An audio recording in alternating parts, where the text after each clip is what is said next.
Number 3, take control of the media. The media is a weapon that we have been giving ammunition to and then letting it turn around and kill us off. We cannot control what they show, but we can control what we give them to show. We need to work smarter to ensure that the only footage the media has to use of us is of peaceful and beneficial protesting. There is peaceful protesting happening all over the United States right now, but you have to dig to find it. NBC News is using the same picture of a burning building and the silhouette of a man holding up his fist on every article they put out for every state about these riots. And they are not the only ones. That one photo does not represent every state in this country. There are peaceful protests happening all over, but you would not believe that at first glance. We can't control what they show, but we can control what we give them to show. There can't be a single photo of us throwing a brick or starting a fire or looting a store. We can't let them have that.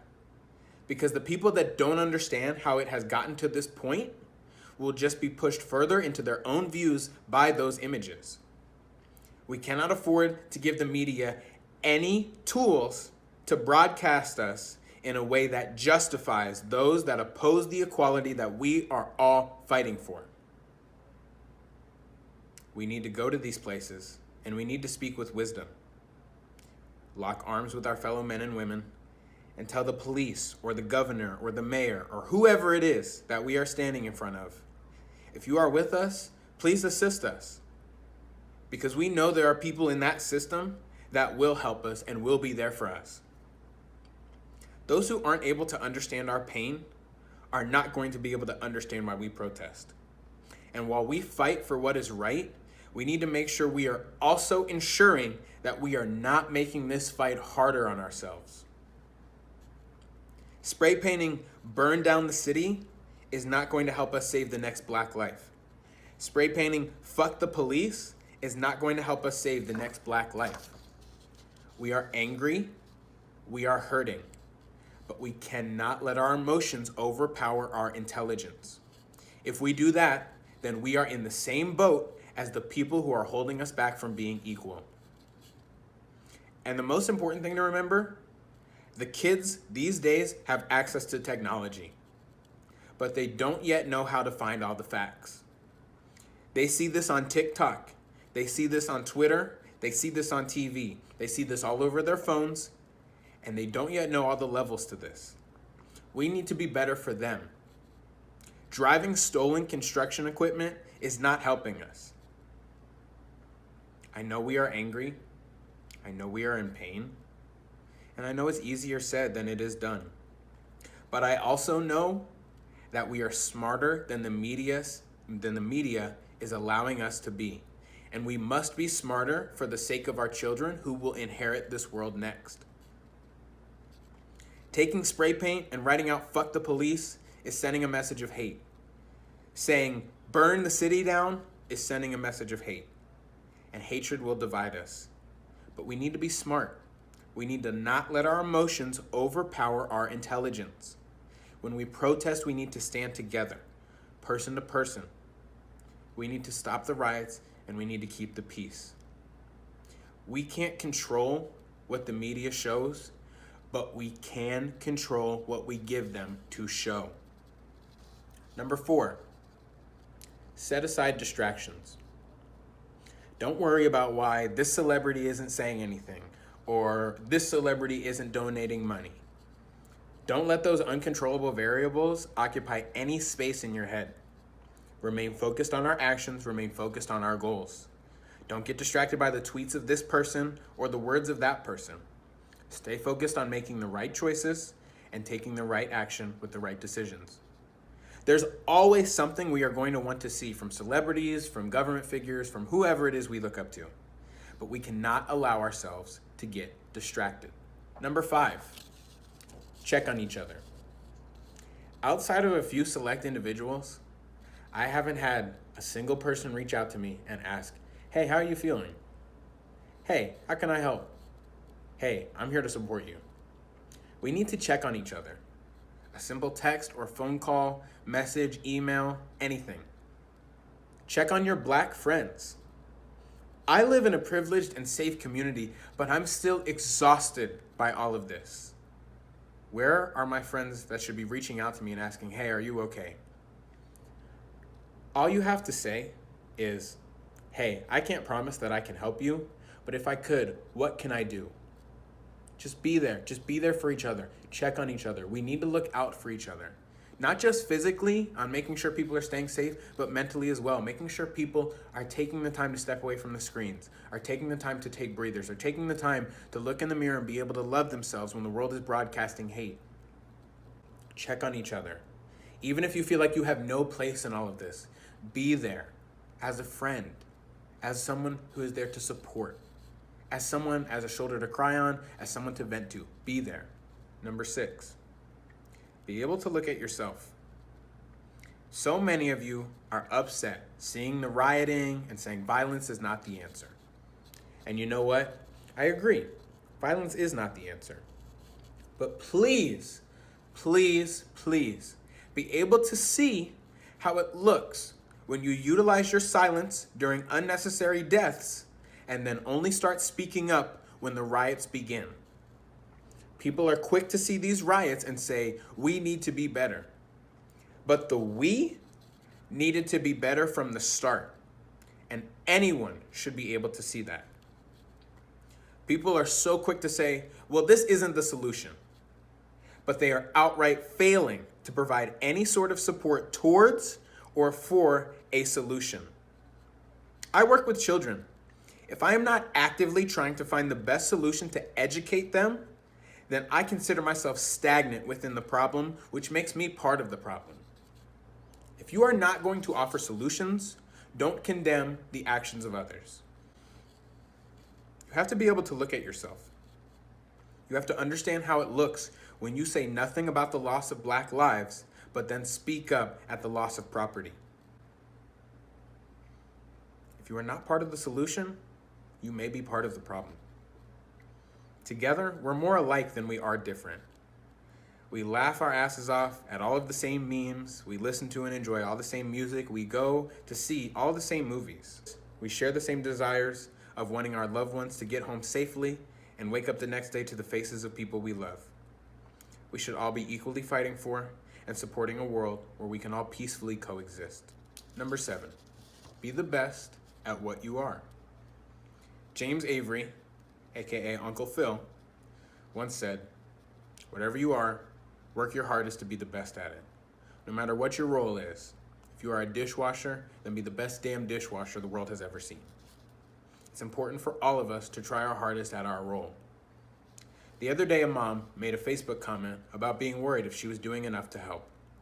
She's a mom of 3, and her kids, and her family as a whole, are wonderful individuals and good, honest people. She is doing enough. She has a family. She is a mother. She has responsibilities.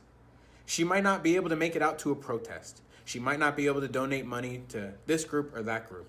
She might not have the time to make these calls to these organizations. But you know how she is helping? By raising her children the right way, teaching them love and respect. I know a woman married to a police officer, with a son who just became one as well. She is a kind and honest individual. I know she is part of a family that loves and accepts all people of all backgrounds.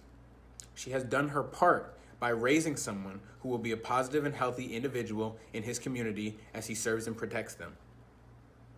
This is going to take all of us, each doing our part in our own different ways, in order to break this cycle of pain and injustice. That mom of 3 kids, she is doing the absolute best she can do, and she is making a change whether she recognizes it or not. She, and so many like her, are making sure that our tomorrow is better than our today. I will never judge anybody by what they can't do, but I will always look at the effort that they are putting into what they can do. Number 8 is love. Every action a human being makes is either an expression of love or a call for love. I will say that again. Every expression a human being makes is either an expression of love or a call for love. If a baby cries, they're calling for love. If someone buys you a gift, they are expressing their love. Every action a human being makes can be boiled down to them calling out for love or expressing their love. Some versions of this can be seen better than others, but they can all be boiled down in the same way. So look at what we are seeing. Every single day, there are people and a generation that is calling out for love. We are looking at our country, we are looking at our planet, and we are asking, where is the love? And as every healthy relationship can attest to, actions speak louder than words. So yeah, we're calling out for love. And yeah, people are saying, we understand you. People are saying, we get it. People are saying, we love you. But people are not all showing it. They aren't backing it up with their actions. They aren't proving their words with their actions. And so now people are emotionally exhausted, and that pain is boiling over. We need to look at each interaction and ask ourselves, is this person showing me love? Let me appreciate that. Is this person calling out for love? How can I help them and support them? As I mentioned before, we have a generational pain. We also have a generational failure. If justice is not served today, don't let it destroy you. Don't let it destroy you in your ability to love. Don't let it destroy you in your ability to work towards that which takes to ensure that it is served tomorrow. We have to improve, and we have the room to be better. We can always be better tomorrow than we were today. We just can't let our emotions or our pride get in the way of or drown out our love. We can't let fear win. Love each other. So there are my 8 solutions that I am putting out into the world. I am being the change that I wish to see in the world. I am no hypocrite. The people in my community, whom I have created and built relationships with, can attest to the fact that I do, have done, or am working on any of those points I just listed. My community can speak for me, and so I will not turn this video into something about me. Out of everything I just listed, everyone is capable of doing at least one of those things. It's a step in the right direction, and we can all be supportive of each other. At the end of the day, we all need to be on the same team, and no one will be equal until we all are equal. As Dr. King said, darkness cannot drive out darkness, only light can do that. Hate cannot drive out hate, only love can do that. This is a generational battle. Please help ensure that the next generation can be filled with twice as many people of love so that we can find an end point. Because the end point of this, the end of the road, the light at the end of this tunnel, is our children. They are what we are working for and working towards. They are going to inherit this earth, and it is our job to make sure that they face less battles than we did. I have hope. I have hope for tomorrow. I have hope for all the men and women that inhabit this earth. I have hope for all the men and women that will come up in the future ahead of us. I have hope in all of the positive and good, honest people in the police force, in the government, and in positions of power. I have hope in all of the good and honest men and women that protest. We will be better, but we also have to choose to be better. We have to choose to find solutions. We have to choose to heal. We have to choose to love. It will be tough, but it will be worth it. Because together, we are worth it. No matter what, do not give up hope. No matter what, do not lose hope. I challenge you to take the 8 solutions that I believe will help our world. I challenge you to use them. I challenge you to be better tomorrow than you were today.